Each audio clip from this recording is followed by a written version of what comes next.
Bom dia, pessoal. Mais um sábado, mais uma live do livro, hoje especial com o professor Marcos Errado Júnior. Super pontual, professor. Quase que ele entra antes de mim aqui. Bom dia, meu amigo. Bom dia, Marcelo. Como é que você está? Tudo bem, amigo? Tudo bom? Estamos aí nessa correria aí de Covid, né? Tudo virtual, tudo digital, mas tudo bem, tudo bem. Acho que a gente está se acostumando. Como a gente se acostuma a tudo, a gente está se acostumando com a rotina nova, né? É, sem dúvida. E eu já estou me acostumando com as 11 horas do sábado assistir as suas lives do livro, que está um projeto Que muito honra, legal, tá? que Acho que a sua honra. ideia foi excelente. Porque a gente, pelo menos, já que a gente está em casa, a gente consegue se aproximar das pessoas usando o que a gente tem disponível, né? Uhum, Eu acho que vem funcionando. Deixa eu aproveitar para lhe maravilha. dar os parabéns pelo site, porque está muito legal. Acho que a ideia.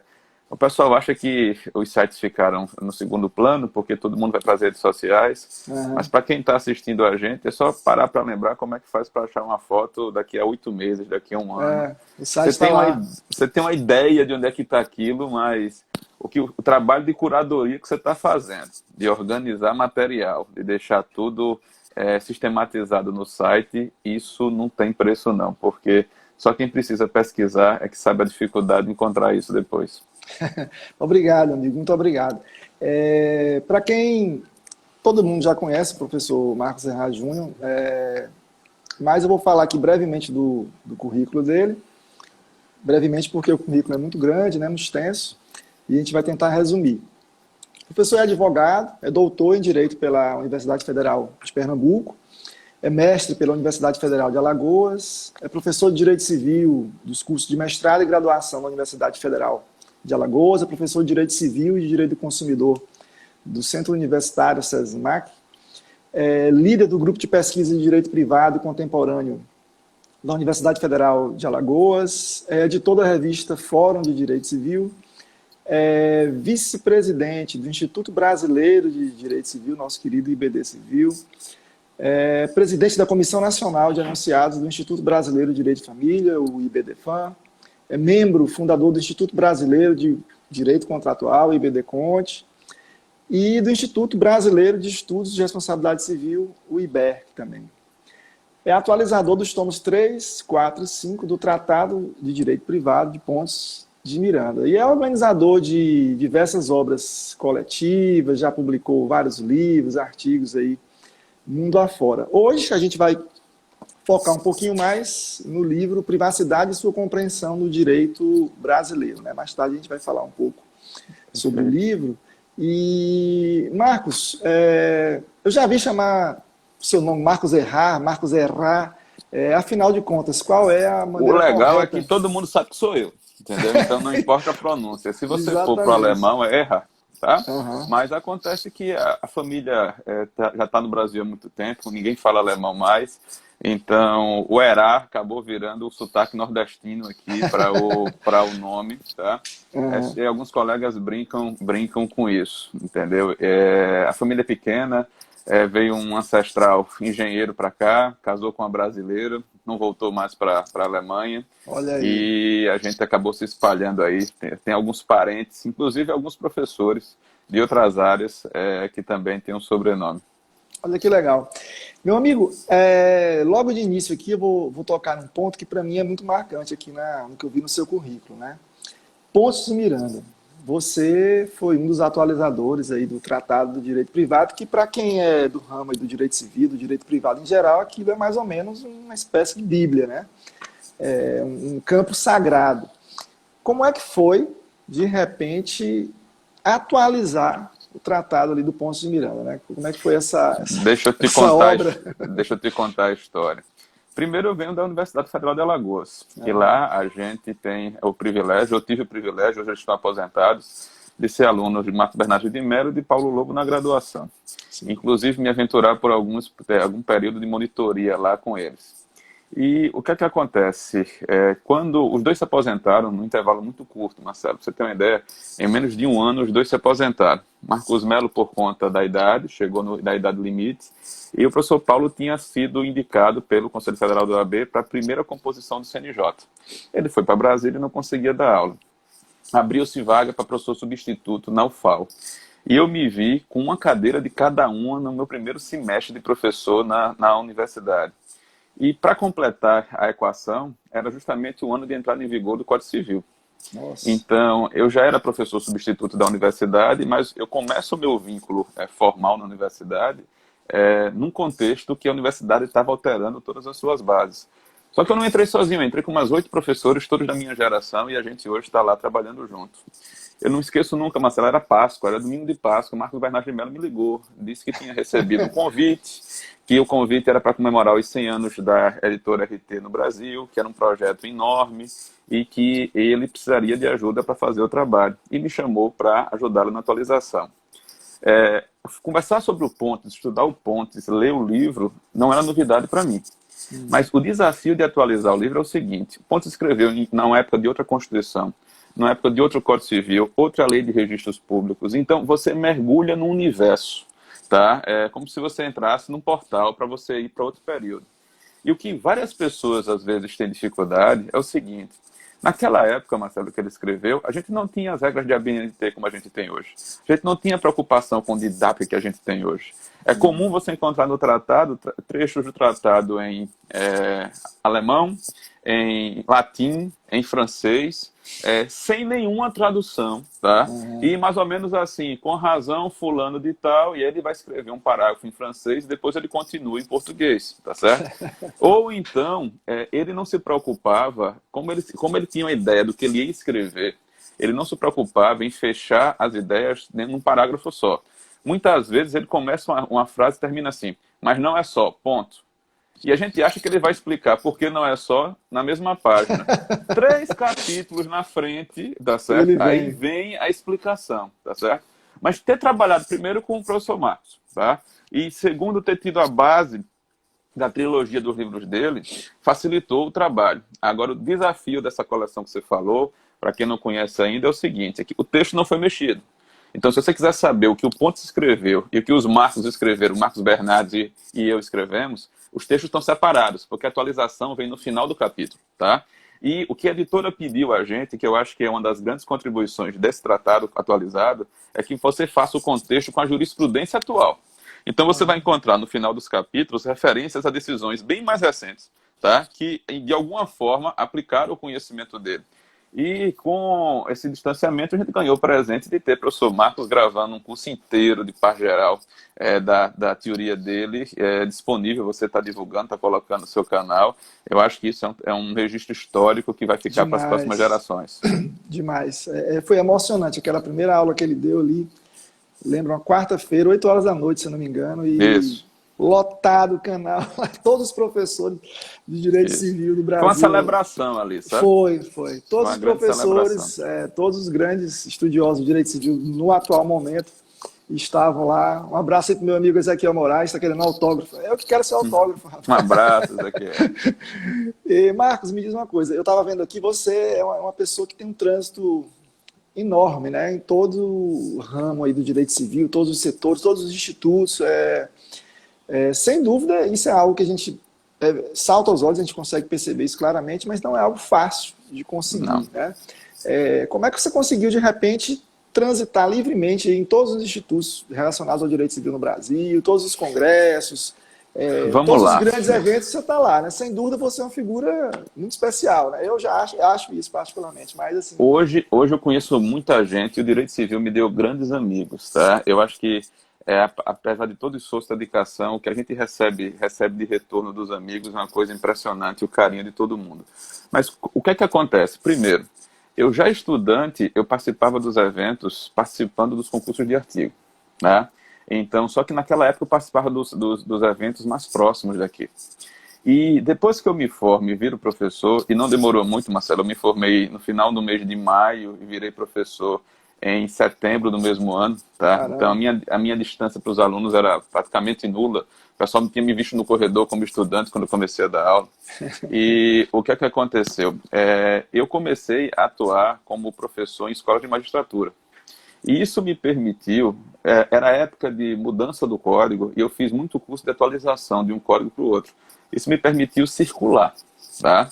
Depois de algum tempo, eu entrei no sistema OAB. Eu tive alguns cargos dentro tanto da seccional quanto no Conselho Federal, algumas atividades. Isso me fez também andar por vários lugares diferentes, tá? E o grupo não é tão grande, porque ao contrário de administrativo, de penal, que você estuda em 2 anos, praticamente na faculdade, direito do trabalho, direito empresarial, às vezes é 1 ano só, porque a gente estuda um currículo mínimo, você fica 4 anos estudando civil, tá? E aí o que é que acaba acontecendo? No meu caso, em várias faculdades que eu passei na minha história, tinha um professor de civil só. Então você começava em parte geral e você ia com a turma até sucessões. Tá? E aí você procurava, lógico, nos outros estados, pessoas que estavam vivendo a mesma coisa para você conseguir ajuda. E a minha satisfação agora é ver os meus amigos que começaram comigo há 20 anos, hoje em cargos super importantes, presidindo vários desses institutos, com várias iniciativas legais. Então eu acho que isso é uma coisa natural, mas tem um detalhe que eu acho essencial. Se a atividade da gente, você está falando numa live do livro, é uma atividade solitária de escrever, tá? Esses livros coletivos me permitem dividir, me permitem compartilhar e principalmente conversar com os outros sobre coisas que eu tenho dúvida, conversar com outros sobre coisas que são desafios. E o livro leva a gente para lugares que eu nunca imaginava ir. Eu já perdi as contas de quantas palestras, de quantos eventos eu participei, em lugares que eu nunca tinha visitado, algumas cidades que nem o nome eu sabia, mas porque o livro chegou lá, porque alguém se interessou, porque alguém fez um convite. Então, uma coisa acaba levando a outra. E se você parar para pensar, quantas pessoas você não conhecia pessoalmente e você passou a conhecer nesse isolamento, nessas lives e nesses eventos que foram permitidos? Eu acho que a gente vai... minha mulher às vezes reclama, diz que eu estou mais tempo com a cabeça fora da cidade do que dentro da cidade. Porque o nosso relacionamento acaba ampliando por conta disso. O mundo hoje abriu portas e eu acho que a gente adiantou aí uns 10 anos do que a gente imaginava que ia acontecer agora em 3 meses, né? As aulas, os congressos online, os grandes eventos ficando virtuais. Como é que você está vendo esse cenário, por sinal, né? De congressos, eventos, assim? Eu acho que a gente já passou pela primeira fase. A gente teve a fase do choque, do impacto, e aí todo mundo queria discutir sobre Covid e queria ajudar de alguma forma. A gente teve uma superinflação de lives, de eventos. Aí isso foi final de março, o mês de abril inteiro. No mês de maio, as coisas começaram a ficar mais organizadas. Por exemplo, o meu grupo de pesquisa que se reuniu ontem pela 11ª vez. Isso equivale, em 2 meses, ao que a gente se reuniu nos últimos 3 anos. Nós demoramos 3 anos para ter a quantidade de reuniões que a gente fez em custo, 2 meses. Né? O custo disso aí também, né? Perfeito. Agora, o que é que acontece? Aí a gente agora começa... Primeiro, está todo mundo ambientado com a tecnologia. Ninguém tem que explicar mais o que é live, ninguém tem que explicar o que é Zoom, ninguém tem que explicar o que é Meet e Hangouts. Então está mais fácil. Segundo, acho que todo mundo se acostumou a fazer o seguinte, olha, tem tanta coisa boa ao mesmo tempo que se eu não conseguir assistir isso agora, não tem problema. Alguém vai gravar e vai disponibilizar depois. E aí mais, tem um amigo meu que diz assim, eu adoro as reuniões de vocês das sextas-feiras, mas dia de sábado eu faço faxina na casa com a minha mulher, abro uma cerveja e fico ouvindo a reunião de vocês, tá? Eu não consigo ver a imagem, mas eu ouço a reunião inteira. Cada um assiste a hora que quer, cada um assiste do jeito que quer, cada um tem a possibilidade de... Você pode entrar e sair de salas de aula em cidades diferentes, sentado na sua cadeira. Eu acho que isso não tem preço. Agora, o que é que eu acho que vai acontecer? Primeiro, todos os institutos cancelaram os eventos presenciais. IBERC, IBDConte, IBDFAN, IBDCivil. A gente tinha 4 grandes eventos a partir desse mês de junho, tá? Por sinal, o evento... ia ser o IBDConte agora em junho. Exatamente. A gente está na semana do IBDConte, tá? É verdade. E aí, o que é que acontece? A gente vai substituir isso por iniciativas virtuais. O problema, Marcelo, é encontrar o formato. Deixa eu lhe dar um exemplo. Nosso amigo Rodrigo Toscano, do Direito Civil Brasileiro, fez um belo evento. Mas veja, o evento foi de segunda a sexta, de 9 às 11, ou meio-dia, dependendo do dia, os 5 dias da semana. Uhum. A gente tem que lembrar, se o pessoal que está assistindo a gente, que ninguém está recebendo nada por isso.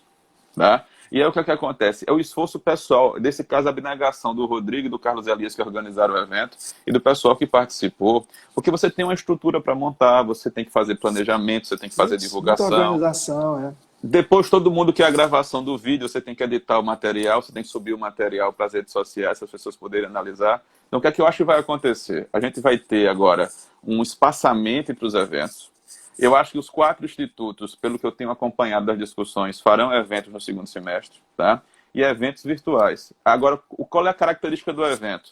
não vai ser uma maratona de 2 dias, de 3 dias. A gente vai ter coisas segmentadas até dezembro. Agora, o que todos estão sentindo falta, um congresso não é só a palestra. Muitas vezes o congresso é o seu contato do lado de fora.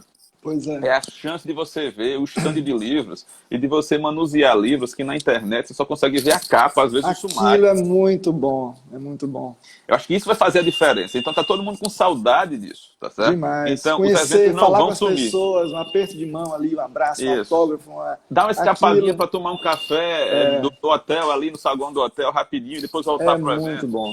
Isso a gente está sentindo falta, tá? Mas, em compensação, para a turma que... Os meus alunos da especialização, do mestrado na UFAL, estão fazendo o seguinte, eu agora passo um texto do professor e convido o professor para a aula. Eles estão tendo a chance é quase uma interpretação autêntica, de perguntar ao professor a dúvida que ele teve no texto. A gente não conseguiria fazer isso um ano atrás. Isso era impossível imaginar isso. Então, a gente perde por um lado e ganha por outro, né? Vamos chegar no equilíbrio aí, de repente. Vai. E, Marcos, uma reclamação constante principalmente gerações novas, né? É não ter tempo. Eu não tenho tempo para isso, não tenho tempo para aquilo e tal. E, de repente, a gente vê pessoas como você. Conheço vários nesse mundo do direito civil que, Flávio Tartucci, o próprio Rodrigo Toscano, a gente conversou um dia, né? Fazem milhões de coisas ao mesmo tempo e são brilhantes e bem-sucedidos. Né? Então, tem alguma receita especial para como lidar com o tempo e fazer dezenas de coisas ao mesmo Amigo, tempo eu e acho fazer que bem? a primeira é programação, planejamento. Antes de conversar com você aqui, eu estava imaginando as minhas próximas 2 semanas, tá? Então, o que é que acontece? Além do planejamento anual, de fazer um cronograma, mas fazer um cronograma, Marcelo, que não seja igual à resolução de ano novo. A gente no dia 31 faz uma lista de ano novo, no dia 2 a gente já esqueceu o que a gente fez no dia 1º e a gente não segue. Quando eu recebo dos meus alunos e orientandos um cronograma, eu agora estou perguntando aqui, isso aqui é um cronograma ou uma peça de ficção? Porque o papel aceita tudo. Verdade. Então o cara diz que vai ler 10 textos em 20 minutos e coloca no papel e me entrega e acho que vai ser assim. Agora, durante a pandemia aconteceu comigo um fenômeno interessante. Da minha casa para a Universidade Federal de Alagoas, eu levo 55 minutos de carro.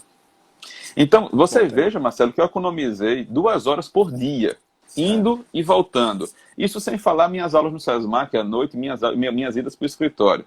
Eu passava dentro do meu carro pelo menos 3 horas e 20 por dia. Pois é, esse tempo está em algum lugar agora, está sobrando.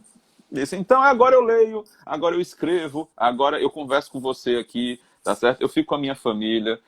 Eu praticamente não fazia refeições em casa. E muitas vezes eu saía com minha filha, minha esposa ainda estava dormindo, porque ela trabalhava mais tarde. Eu chegava da faculdade 10h30, 11 horas da noite, e elas não iam me esperar para jantar. Você está sentindo isso também? É muito rico para a gente esse convívio, tá certo? Então, acho que se você priorizar direitinho, se organizar direitinho, dá para ver uma série legal, dá para ler um livro, dá para assistir uma live no YouTube. Ontem a gente assistiu algumas lives à noite, a gente está na época junina aqui. Hoje eu estava discutindo com a minha esposa, com Carolina, o que é que a gente ia fazer para a véspera de São João aqui. A gente consegue organizar as coisas, tá certo? Agora, você faz o que você gosta. Se você fizer o que lhe desafia, não vai faltar tempo. Tá? Então, o que eu acho, às vezes, é encontrar o foco.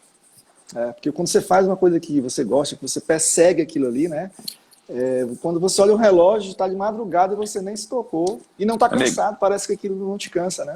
Ou você melhora. Eu já perdi às vezes, a conta das vezes que eu sento para dar uma aula, eu estou morto. E eu termino a aula melhor do que eu comecei. Já falei várias vezes isso em sala de aula também. Às vezes você chega lá muito cansado, achando... O dia foi ruim. E a aula vai te purificando, vai te libertando daquilo ali. Tem um cansaço físico, obviamente, mas você vai, parece que, resetando aquilo. É uma terapia. Eu já tive essa sensação. Que bom poder confirmar com você, porque eu achava que era uma coisa minha, né? E nesse ambiente virtual, você, de repente, fez um canal no YouTube, já tem um canal bastante ativo no Instagram. Tem algum projeto especial para isso aí? Como é que tá essa vida aí de youtuber agora, né? Isso começou absolutamente por acaso. Pra você ter uma ideia, em 2008, nós estamos em 2020. Em 2008 eu comecei a ir para vários eventos. Quando terminava o evento eu ganhava um CD com a minha apresentação. E o meu site é de 2006. Inclusive eu estou até reformulando ele. e eu abri uma seção no site para os vídeos. Então eu fazia uma palestra em Salvador, fazia uma palestra em São Paulo, e quando eu voltava para Maceió, eu criei um canal no YouTube para isso. Quando a pandemia começou, enquanto muita gente estava olhando para saber o que ia fazer, o que era YouTube, como é que abria uma conta, eu já estava com o Instagram funcionando, ligado ao YouTube, eu já estava acostumado a fazer videoaula. Então, o que é que acontece? Não foi tão difícil para mim me ajustar a isso, tá? Tem outros projetos. A gente vai lançar agora no segundo semestre um livro eletrônico bastante alentado, tá? Opa. É sobre direito e tecnologia. Para você ter uma ideia, são 62 professores envolvidos no projeto, tá? Muita gente. Você tá ouvindo aqui em primeira mão, a editora já está trabalhando no material. A gente tem esse livro que a gente escolheu para conversar hoje de privacidade, ele faz parte de um projeto do grupo de pesquisa. Então a gente lança pelo menos um livro por ano, tá? Então o livro desse ano, esse ainda vai ser surpresa, mas já foi para a editora também. E o que a gente acaba fazendo é o seguinte, para você ter uma ideia, ontem nós tivemos reunião de 2 horas da tarde até as 5h30 da tarde. Quando a gente dá tchau na transmissão do YouTube, a gente continua na sala mais 1 hora. E a gente estava programando o que a gente ia fazer, quem é que ia apresentar cada trabalho, tá? E quando você divide os esforços e você organiza as coisas, fica muito mais fácil, meu amigo. E o pessoal que está ouvindo a gente está estudando, você deve ter 2, 3 colegas seus na sala que você se dá bem. Tá? Por que não escolher um livro, cada um lê um capítulo por semana, ligar para a pessoa, achar o que achou, ou conversar o que achou, ou um escreve um roteiro, um resumo, digitaliza, manda para o outro, ou então abre um arquivo para compartilhar as informações. A gente termina um mês de quarentena com um monte de conteúdo. E uma coisa que eu estou tentando fazer, tu chegasse a tentar fazer alguma coisa diferente, que você não sabia fazer, tentou aprender alguma coisa nesse isolamento, eu vou te contar o que aconteceu comigo. Uma das minhas dificuldades para fazer evento, para lançar as coisas nas redes sociais, é que eu não sabia mexer com esses programas gráficos, para fazer essas chamadinhas, essas imagens. Pro bem e pro mal, tá? Tudo que você achar mais ou menos razoável ou horrível no que eu estou publicando, sou eu que estou fazendo. Todas as imagens eu notei que no seu Instagram houve Isso. uma Porque eu aprendi a mudança. fazer, Marcelo. Tá certo? Porque antes eu pedia uma pessoa e demorava 3, 4 dias para chegar, e muitas vezes quando chegava já não tinha mais interesse naquilo. Eu percebi Ou então, no Instagram. Percebi. não chegava do jeito que eu queria. E agora o que acontece? Agora, como sou eu que estou fazendo, qualquer reclamação você pode dirigir a mim mesmo, porque eu estou fazendo e tô postando. Porque eu prefiro fazer, mesmo que não seja com a qualidade tão profissional assim, do que deixar de fazer. Do que perder a oportunidade de fazer aquilo, entendeu? Então, eu tentei aprender alguma coisa diferente. Eu aprendi a mexer com vários programas gráficos, aprendi a fazer podcast. Daqui a pouco vocês vão ter notícia de um podcast, tá? Legal. E mais, melhorei o meu estúdio de casa, iluminação, equipamento, microfone. Acho que todo mundo fez algum investimento. Engraçado minha filha olhando para mim porque tá me vendo na televisão, tá vendo no YouTube, porque tá ligado na televisão, por exemplo. Então, é uma Ficou coisa famoso, que eles não imaginam porque está fora da realidade deles ainda. Mas como é que você consegue trabalhar com os pequenos em casa? Você se tranca, combina, negocia? A minha primeira semana, eu confesso que eu achei que não ia dar certo. Né? Eu achei que não ia dar, até porque logo depois começaram as aulas remotas do meu filho, que tem 8 anos. Então, poxa, 8 anos, como é que ele vai assistir aula remota? Tinha que estar lá auxiliando Juntos. E tal. Minha esposa também teve que aprender foi para a cozinha, porque ela quebrava o galho fazendo alguma coisa ali, mas agora faz o almoço todo dia. Quem cozinha aqui sou eu, viu? Desde que começou a pandemia. Olha aí, rapaz. Então, assim, o início foi meio assim, um pânico. Realmente eu achei que não. Precisava concentração, precisava do escritório, precisava daquele e tal. Mas hoje eu já estou aqui estudando, trabalhando, a minha filha às vezes fica do meu lado. E para mim, normalizou isso aí, né? Parece que a gente consegue filtrar o ambiente. E eles também, eu acho que já se educaram. Agora mesmo, eu estava lá em cima com a minha filha. Falei para ela, olha, o papai agora vai descer, vai gravar e tal. Fica aqui vendo aí alguma coisa. Estava lendo um negócio lá, assistindo. E ela, tudo bem, ela já entende que a gente precisa. Mas a grande pergunta, você quer voltar para o regime que você estava ou você vai voltar para uma coisa híbrida?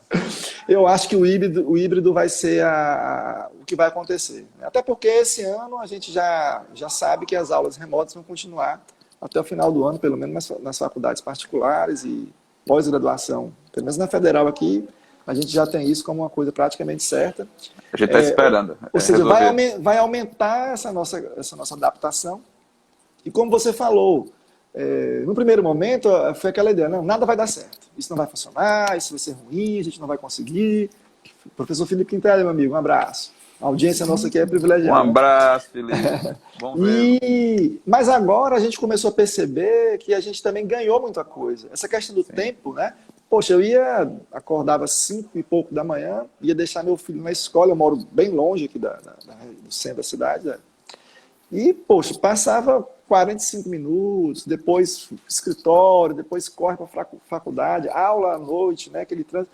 Então a gente começa a perceber também que tem um ganho também em tudo isso, né? A gente perdeu algumas coisas, mas também a gente está ganhando, a gente conseguiu ganhar muitas coisas. O tempo, eu acho que E aprendeu a valorizar outras que a gente não tinha mais tempo. Porque você me narrou uma rotina de quem nem enxerga outra coisa. Porque você tem tantos itens para cumprir durante o dia, que é uma corrida de obstáculos. Você vai pulando os obstáculos até terminar o dia. E depois não aguenta mais fazer nada. Então, ouvir mais o outro, prestar atenção, estar mais próximo, tá certo? E eu acho que a família também, a gente valorizou muito aqui o convívio. Pô. Tinha dia que eu não via a minha filha, Perfeito. a caçula. Eu chegava em casa, saía, estava dormindo, chegava em casa, ela já estava dormindo, eu, poxa, não vi minha filha hoje. Agora eu estou vendo meus filhos crescerem, né? Agora, é claro, aquelas relações mais próximas, os contatos, aquela relação que precisa também daquele calor pessoal, alguns negócios, a gente tem que estar ali, a pessoa riscando ali no papel na frente e tal. Então, acho que a gente vai encontrar um ponto de equilíbrio em tudo isso aí e, no final, todos vamos ganhar. Essa é a minha opinião. Desde que a gente não repita os vícios que a gente tinha antes. Sim, porque a gente tende a ficar virando aquela máquina, né? Aquele robozinho, fazendo as mesmas coisas do mesmo jeito. Eu também já fiquei preocupado com isso. Aquela história, tudo nunca mais vai ser como antes, eu não sei. Não sei se de repente, com um ano, a gente vai estar do mesmo jeito, fazendo as mesmas coisas. Não sei. E o que eu disse ontem numa conversa com o nosso amigo Rodolfo Pamplona, vou te dizer aqui, eu disse, Rodolfo, é a nossa primeira pandemia, não será a última. Então, Verdade. A gente precisa entender que estaremos com nossos compromissos, com nossos objetivos. Você continua com os sonhos para os seus filhos, eu continuo com os projetos para minha filha, para os nossos relacionamentos com Covid ou sem Covid. E aí muita gente diz assim, poxa, Marcos, eu não vou ler, não vou escrever, não vou fazer nada, eu vou ficar aqui largado no sofá. Eu não consigo. Tá? Rapaz, também não. Primeiro que eu me sinto mal. Às vezes eu paro assim, o que é que eu estou fazendo aqui? Eu estou parado, deixa eu fazer Parece alguma que o coisa mundo está indo útil. embora e você está ficando ali. Eu digo, não, está acontecendo alguma coisa, tem que fazer alguma coisa. Pois é, e olha, uma coisa que eu vejo, né, você conversou com meu amigo Felipe Peixoto na semana que vem, ou na semana passada, e uma coisa, o Felipe é muito inquieto, ele parece aquele sossego falando com você, mas conversando com o Felipe uma vez, eu disse a ele, Felipe, quando a gente escreve, a gente convida o outro a dialogar, a gente convida o outro a conversar. E para você escrever, você tem que pensar no que é que o outro vai entender. Então, significa dizer que se você sabia 10% daquele assunto, quando você termina de escrever, você melhora um pouquinho, você acaba dominando aquele assunto de um jeito diferente. Porque você pensou em alternativas na sua cabeça para que a pessoa pudesse te entender. Eu acho que isso faz uma diferença grande. Então, eu prefiro passar meu tempo fazendo isso.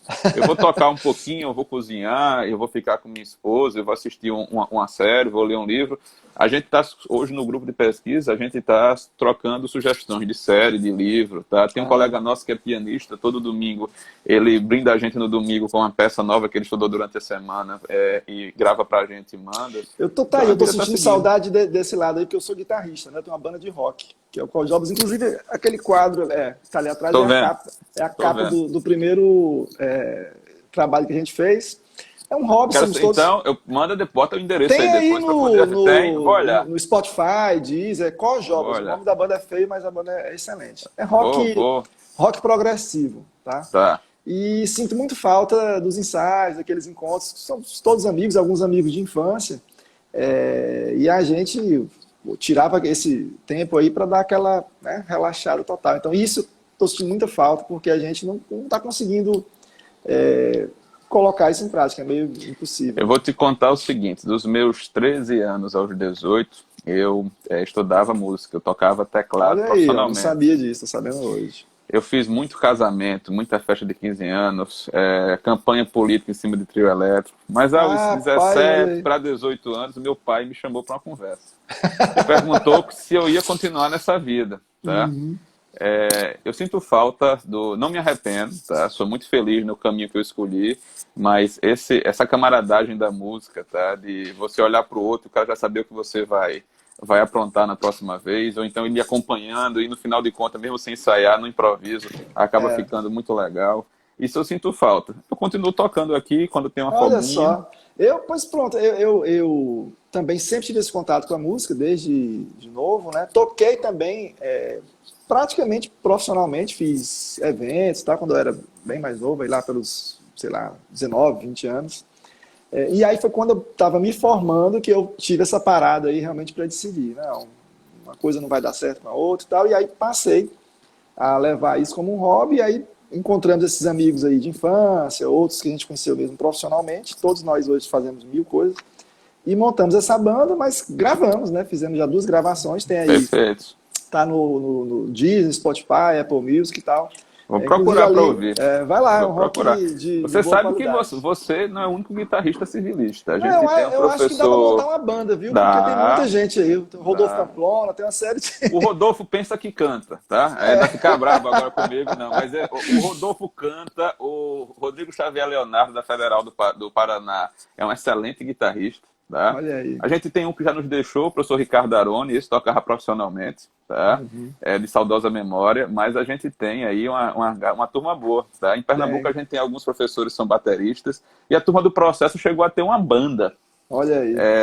também. Eu disse a eles, tem uns que eu acho que é melhor investir na música do que no processo. Já disse a eles que esse negócio de processo não dá certo, não. Eu acho que esse aspecto é legal, porque às vezes a pessoa acha que quem é do direito, né?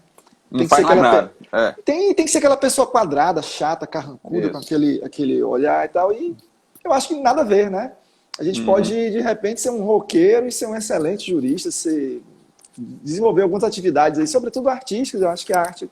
Eu acho que o Brasil tem muito isso ainda, de um certo preconceito, né? O cara é artista, faz aquilo. Estados Unidos, os países, você de berço já aprende a cantar, aprende a tocar alguma coisa, e aquilo tem um certo valor na própria sociedade, né? Mas aqui parece que é algo assim, é coisa de vagabundo, né? E, E bicho, não é. quando você faz o trabalho do Rodolfo, o Rodolfo tem a banda dele de crooner, mas o Rodolfo também faz palestra cantada. Quando ele consegue unir as duas paixões dele, a música e o direito, Aham, você prende a atenção de todo mundo. A gente pega no pé dele e brinca com ele, mas outra coisa, a música estimula em você um lado criativo, tá? Que você não vai usar só na música, você vai usar em qualquer outra coisa. verdade, Então, verdade. isso é muito, muito, muito legal. A gente tem alguns músicos no direito. Jogador de futebol é que eu não conheço, só tem perna de pau. A gente tem feito É um algumas povo sedentário, reuniões. passa o dia sentado, dando A aula gente de tem pé. feito algumas reuniões, mas não dá. Futebol não dá certo, tá certo? Tem que procurar outra atividade. Mas a música até que a gente tem alguns nomes bem colocados por aqui. O pessoal está Bacana. colocando aqui, lembrando uma lista de professores. Guitarrista tem muito. Guitarrista Eu sou guitarrista, eu sou vale a guitarrista. pena. Vale a pena. A gente tem que depois pensar em organizar uma faixa de cada professor. Acho que Fazer daria sucesso. um disco e um Tá? álbum, né? Vou lançar um desafio para você. Você escolhe Olha a aí. música, cada um toca um pedacinho, depois a gente edita o vídeo, vai ficar legal, tá? Fechado, Pra meu gente fazer amigo. isso. Vamos organizar Fechadíssimo. Vai depois. ser um sucesso, eu tenho certeza. Vai dar o que falar. Marcos, e falando agora mais propriamente aí desse livro, né? Privacidade e sua compreensão do direito Uhum. brasileiro. Eu acho que esse tema, privacidade, LGPD, eu sempre vejo você falando disso. Tem um curso seu excelente também, que eu já vi no CES, se eu não me engano, né? Uhum. Como é que está esse cenário aí da privacidade? Eu estou preocupado, né, com o que a gente está vendo aí. Ontem mesmo eu fiz uma postagem da China. Eu vi sua Pois postagem. a China coletando DNA de milhões e milhões e milhões de E pessoas. você percebeu que a gente lida com a privacidade de um jeito completamente diferente do oriental, tá?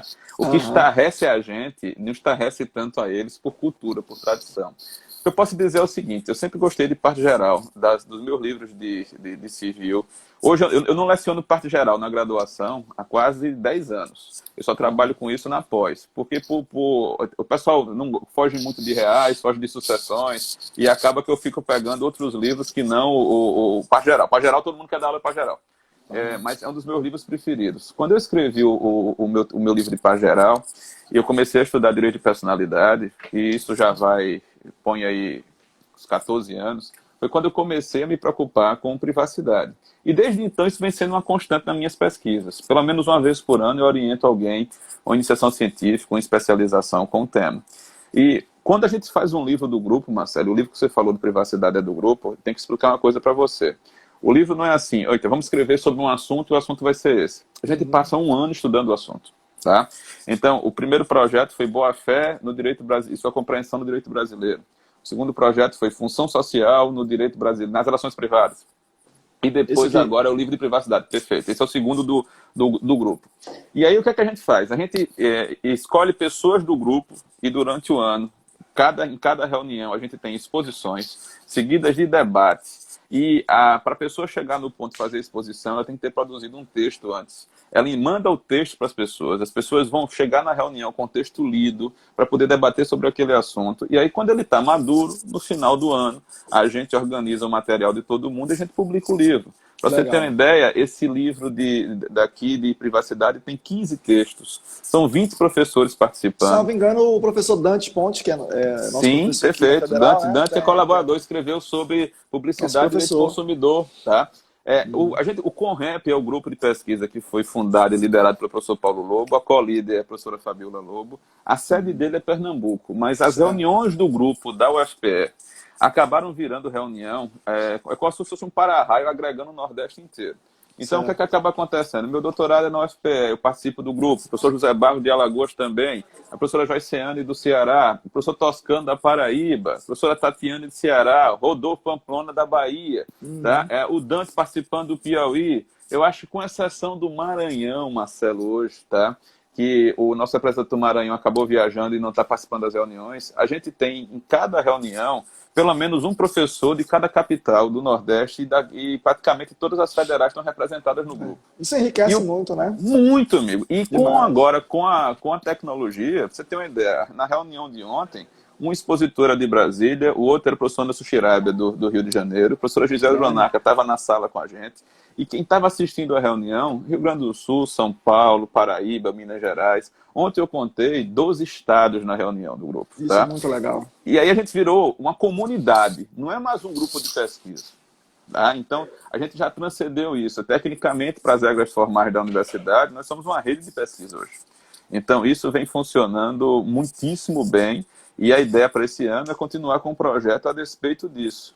E uma coisa que a gente está discutindo internamente no grupo é se a gente ainda vai continuar no formato físico ou vai passar para o formato eletrônico. Vou te dizer uma coisa, hoje os artigos circulam mais do que os livros. Então, o que acaba acontecendo? A gente atinge mais pessoas no formato eletrônico do que no formato em papel. Nós somos de uma geração que a gente gosta do papel, de pegar pegar ali e tal. Mas a gente tem que levar em consideração que o livro não foi feito só para a geração da gente. Tá? E tem uma grande vantagem. Por exemplo, na sexta-feira passada, eu sou coordenador de uma coleção na Fórum também. A gente chama Coleção Fórum Direito Civil e seus Desafios Contemporâneos.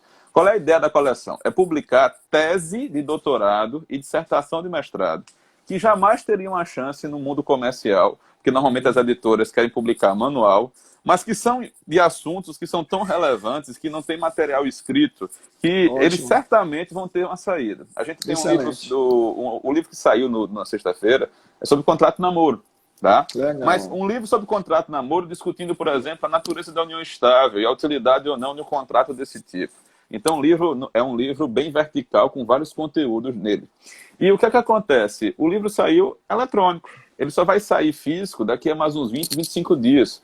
Mas o recebimento do livro na comunidade foi muito interessante por conta disso. Porque tem uma vantagem. Você posta lá no seu perfil do Civilista a capa do livro. Se a pessoa comprar a versão eletrônica, em 10 minutos ela está folheando o Não, livro, já ela está está lendo o livro. lá, naquela hora. E a gente é meio ansioso, né? Pô, vou ficar comprando. Se Vou bem que comprar para chegar daqui a um mês. Tá tudo parecendo bem, compra do Alibaba, do livro que você compra e não lembra mais quando ela eu chega. concordo, eu acho fantástico isso. Mas também, para quem é ansioso, é gosto. Fica aquele, será se o livro vai chegar hoje? Né? Será se já É, chegou? Chegou alguma encomenda para mim? Não, então eu é. gosto daquela sensação também da espera, né? E aquele livro chegou. A gente E, está discutindo isso agora. enfim, a privacidade, né? Quais são suas preocupações hoje aí Vamos lá. com a privacidade? Muitas, muitas. No livro que a gente vai conversar hoje, o professor Paulo faz o texto de abertura. Ele chama a atenção, primeiro, que o conceito de privacidade foi mudando. Eu vou dizer que o livro busca ressignificar o conceito de privacidade. E quando eu falo ressignificar, é pensar a privacidade para os problemas do dia de hoje. Então, 3 desafios para a gente levar em consideração. Falar de privacidade numa sociedade de vigilância é complicado. E aí a gente tem um livro do Rodotà, por exemplo, que é um bom exemplo disso. Quando a gente fala de sociedade de vigilância, eu estou dizendo que a gente abre mão um pouco da nossa intimidade, da nossa privacidade, em nome de uma sensação coletiva de que é melhor para todos. Então você não consegue ir Segurança, no né? dentista sem você entregar uma identidade, sem você tirar uma foto para subir no prédio do consultório. Você entra na faculdade, da porta da rua, da entrada do estacionamento ao corredor, só falta ter câmera dentro da sala. E algumas faculdades já têm câmera dentro da sala. Sem Você tem falar na todos os questão passos. biométrica, né? Você coloca já sua Perfeito. digital para entrar, às vezes. Mas esse é um dos aspectos. A gente vive numa sociedade de vigilância e isso interfere com a privacidade. O segundo aspecto é o seguinte, a chamada liberdade de expressão. Você vai dizer assim, o que é que liberdade de expressão tem a ver com privacidade? Eu tenho 2 textos no livro publicados com professores talentosíssimos, foram orientando os meus de mestrado, hoje estão dando aula em várias faculdades, o professor Eric Luceno e o professor Bruno Acioli. O que é que a gente trabalha em 2 textos diferentes? Com o Eric, a gente trabalha uma ideia de que a privacidade deve ser analisada em dimensões. Não é um conceito unívoco. Então, a gente normalmente aprende que a privacidade está relacionada a um lugar físico. A sua casa. Da sua casa ninguém vai se meter com você. Você faz o que você quiser e ninguém tem nada com isso. Mas, para além desse conceito, Marcelo, a gente tem um conceito, uma dimensão decisional da privacidade. Então é o seguinte, você escolhe que time você quer torcer, você escolhe o partido político que você quer se filiar, você escolhe a religião que você quer professar. E o incrível que pareça é que todo mundo hoje se acha no direito de criticar as escolhas do outro. Ninguém quer ser criticado, mas todo mundo quer criticar as escolhas do outro. Parece que as pessoas se sentem na obrigação de dar opinião sobre tudo, né? Ah, isso aqui eu não gostei. O cara posta uma coisa, a pessoa pode ficar calada, né? Mas vai lá e diz, não, isso aqui não presta, não gosto, não. Ou então é o seguinte, a pessoa não está fazendo nada. Aí você pega e com todo carinho monta um congresso, monta um evento. Aí daqui a pouco chegou uma mensagem assim, por que não chamou fulano? E por que não fez desse jeito? Eu disse, você fique à vontade, faça. Para fazer do seu jeito. Eu estou fazendo o que eu posso com as condições que eu tenho. Você não sabe nem os desafios que eu tive para montar. Então, verdade. o que é que acontece? O texto com o Eric, principalmente, a gente trabalha o seguinte, as pessoas alegam liberdade de expressão, mas acabam, sem autorização, tentando se meter na vida das outras pessoas. Tá certo? E é fácil você enxergar isso nas redes sociais, mas não é só na rede social. É quando você está num lugar e alguém aponta para você, é quando alguém lhe critica, alguém faz alguma coisa, tá certo? Nesse sentido. Então, essa é uma dimensão decisional da privacidade, da intimidade. E acho que sabe o que é que falta hoje para a gente, numa palavra, é tolerância. E muito por conta da tecnologia, amigo. Porque veja só, quanto mais você curte, quanto mais você entra em sites patrocinados, mais a inteligência artificial, ele faz eu vou chamar de um label, um profiling seu. Ele vai estabelecer um perfil. Você deixa um rastro, né? Você deixa um rastro do que você gosta, do que você não gosta, do que onde você passou. E a partir daí, só chega para você informação e matéria dentro daquele perfil. Então você está tão acostumado a abrir sua timeline e só ver coisa que lhe interessa, que quando você vê alguém postando alguma coisa muito diferente dos seus gostos, dos seus valores, pronto, você se acha no direito, tá, de destruir aquela pessoa. Para o livro novo, para o livro desse ano, que eu falei para vocês que vai ser eletrônico, o Civil e Tecnologia, tem alguns textos sobre direito de cancelamento, ou cultura de cancelamento. Então, basicamente, a pessoa tem uma biografia, a pessoa é casada com alguém, tem família, ele atua em várias esferas, mas aí ele fez alguma coisa errada no trabalho e por conta daquele aspecto, daquela conduta, aquela pessoa não presta mais. Então, às vezes, há 20 anos atrás, né? Vamos fazer um hashtag, vamos fazer uma campanha e vamos destruir aquela pessoa, porque aquela pessoa não é digna mais de frequentar o mesmo espaço que eu. Aí a pessoa pega, faz 4, 5 postagens agressivas, aí depois vai assistir a série dela no Netflix e esquece daquele assunto. Tá certo? Então, eu acho que às vezes está faltando um pouquinho de tolerância nas coisas. Entender que você não pode medir uma pessoa por uma conduta. Tá? A pessoa é muito mais complexa do que isso. Eu sempre digo aos meus alunos o seguinte: se coloca na situação daquela pessoa, enxerga que é você ali. E a minha pergunta é: o que você queria que as pessoas fizessem com você naquela situação? Tá?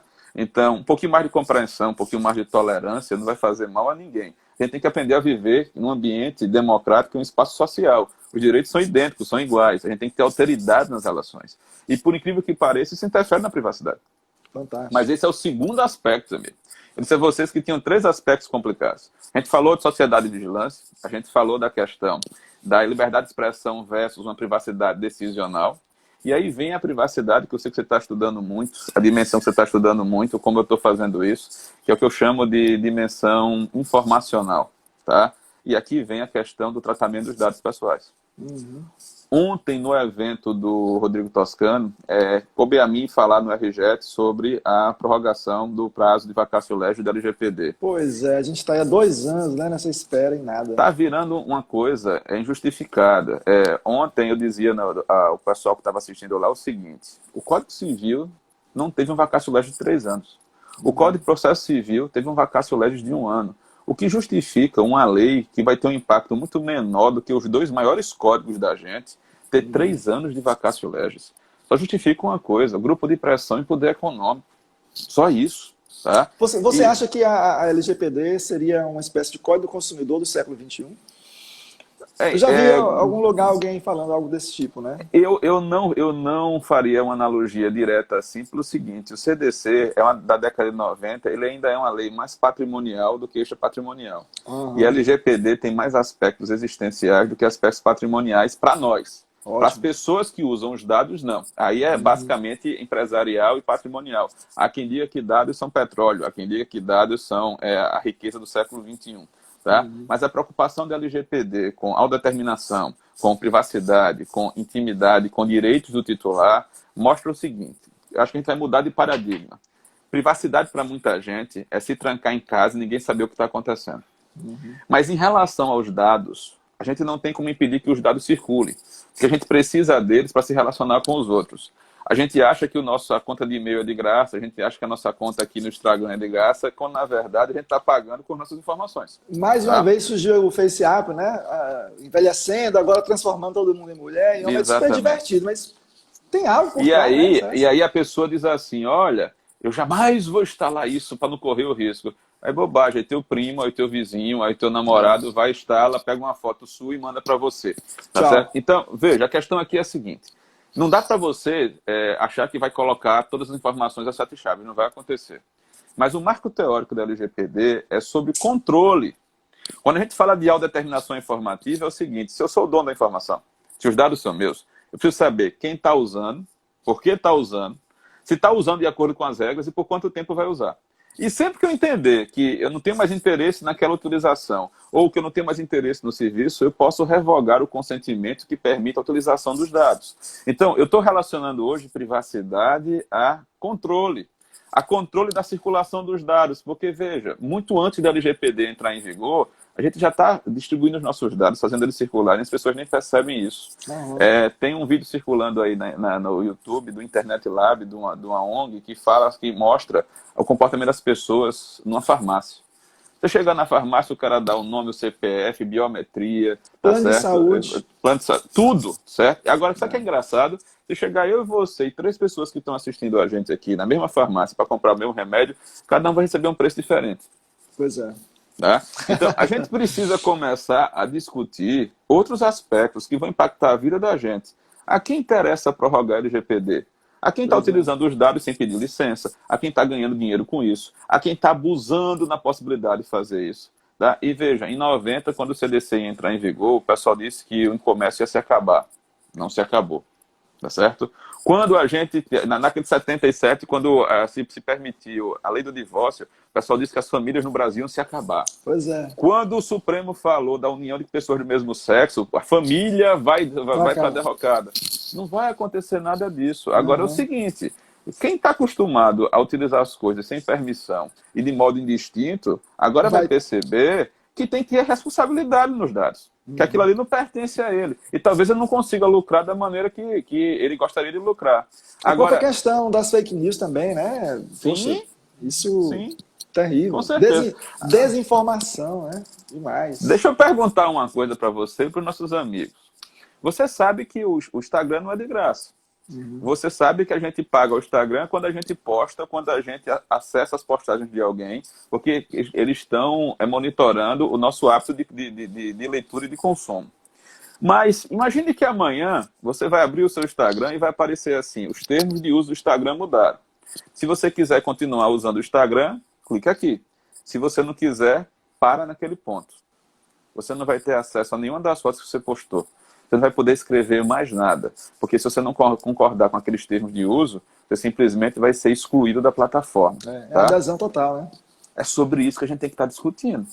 Tá? Quais são os limites desses grupos que, como são transnacionais, acham que estão acima do ordenamento. E acham que os termos de uso valem mais do que a Constituição.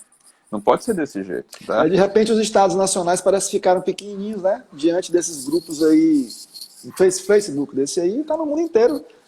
Os estados ficaram meio perdidos. Como lidar com E, amigo, você está vendo um fenômeno interessante. A LGPD não entrou em vigor, mas vários portais brasileiros eles têm dimensão internacional. E para ter dimensão internacional, eles têm que se adequar às regras do regulamento europeu. Tá exatamente. Certo? E aí, todo mundo já deve ter percebido que está entrando em alguns sites de notícia agora, tem assim, olha, a gente colhe cookies, olha, a gente queria autorização, você pode aceitar fazer isso? Agora, o que eu fico assim, nós colhemos cookies para melhorar a sua experiência. Né? A experiência do usuário, é sempre assim, olha, vou lhe dar um exemplo definitivo disso. Quem está aqui na sala ouvindo a gente agora, deve ter um aplicativo de banco, porque está pagando as suas contas todas por conta do aplicativo. Aí você abre o extrato da sua conta, aí embaixo tem um gerenciador financeiro. Aí diz quanto você gastou com lazer, com alimentação, com saúde, com educação. Com autorização de quem, Marcelo? Pois é. Tá? E essas informações que estão sendo tabuladas e monitoradas sem autorização da gente, estão ficando para quem? Estão sendo transferidas para onde? Eu já sempre tive uma preocupação enorme com isso aí, por questões comerciais, como essa que você tem falado aí. Mas, desde aquele escândalo do Cambridge Analytica, né, tem até um documentário muito bom na Netflix, já me enjoaram de falar disso aí, né? Privacidade hackeada.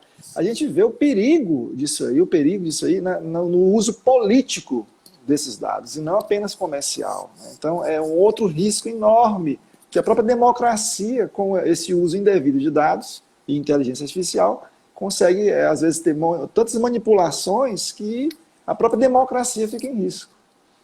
Agora, veja, uma coisa que a gente tem que sempre ressaltar. Inteligência artificial, Big Data, uma plataforma, uma tecnologia, ela não é, por natureza, boa ou má. Vai depender do uso que você vai fazer dela. Tá? Então, tem gente que assiste aquele documentário que você mencionou, e a pessoa fica apavorada, e se puder, joga o telefone da janela, bota ele dentro do copo d'água. Tá certo? Não é para isso.